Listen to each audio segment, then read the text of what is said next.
Supreme কোর্টের নির্দেশের পরেও কি ডিএ দেবেন না মমতা বন্দ্যোপাধ্যায়? বিচারাধীন বলেই কি এড়িয়ে গেলেন? একটা প্রশ্ন করতে পারি?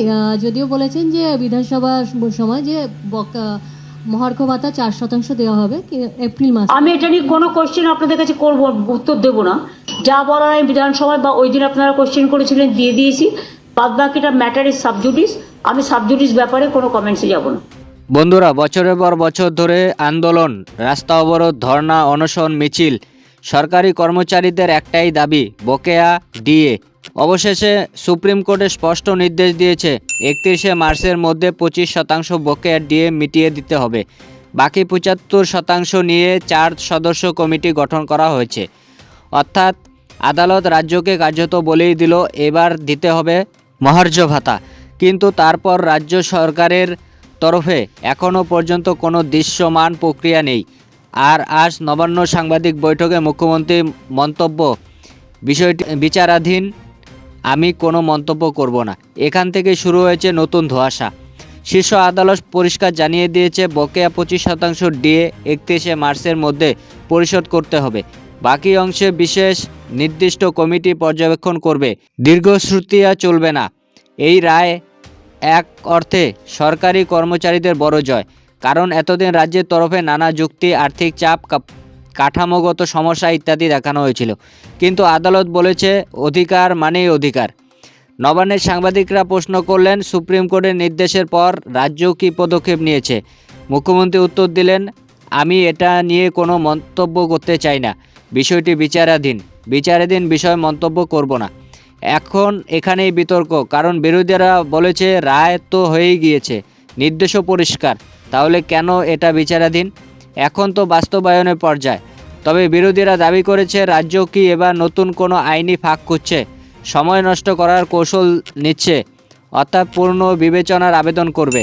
তাদের বক্তব্য, আদালতে নির্দেশ দিয়েছে মানেই তা কার্যকর করতে হবে, এড়িয়ে যাওয়ার সুযোগ নেই। এখানে একটা বড় রাজনৈতিক বার্তা আছে। সরকার কি আর্থিক চাপে রয়েছেন নাকি প্রশাসনিক জটিলতায়? সরকারি কর্মচারীদের বড় অংশ বলছেন এটা কোনো অনুগ্রহ নয়, এটা সাংবিধানিক অধিকার। ডিএ মানে মূল বৃদ্ধির সঙ্গে সামঞ্জস্যপূর্ণ ভাতা। তারা ইতিমধ্যেই জানিয়েছেন যদি নির্দেশ পালন করা না হয় তাহলে বৃহত্তর আন্দোলনে নামবেন, অর্থাৎ পরিস্থিতি সংবেদনশীল হতে পারে। এখানে একটা বাস্তব প্রশ্ন আছে, রাজ্যের আর্থিক চাপ কি এতটাই বেশি যে একসঙ্গে বড় অঙ্কের টাকা দেওয়া কঠিন?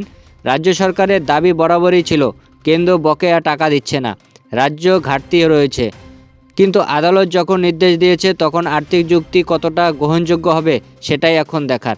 তবে মুখ্যমন্ত্রী বারবার বলেছেন বিষয়টি বিচারাধীন। কিন্তু জনমানুষের প্রশ্ন, যখন সুপ্রিম কোর্ট রায় দিয়ে দিয়েছে তখন কি তা এখন বিচারাধীন? আইনগত মতে যদি রিভিউ বা অন্য কোনো আবেদন দাখিল করা হয় তাহলে বিষয়টি আবার প্রক্রিয়ায় যেতে পারে। তাহলে কি রাজ্য সেই পথেই হাঁটছে? এখনও স্পষ্ট নয়। তবে সবচেয়ে গুরুত্বপূর্ণ বিষয় হলো 31শে মার্চ। এই তারিখ এখন রাজ্য প্রশাসনের ক্যালেন্ডারে বড় পরীক্ষা। সেদিনের মধ্যে 25% না দিলে কি হবে সেটাই এখন দেখার। তবে আদালতে অবমাননার প্রশ্ন উঠতে পারে, আইনি জটিলতা বাড়তে পারে, রাজনৈতিক চাপে পড়তে পারে সরকার। ডিএ ইস্যু শুধু কর্মচারীদের নয়, তাদের পরিবার আছে, ভোটার সংখ্যাও বড়।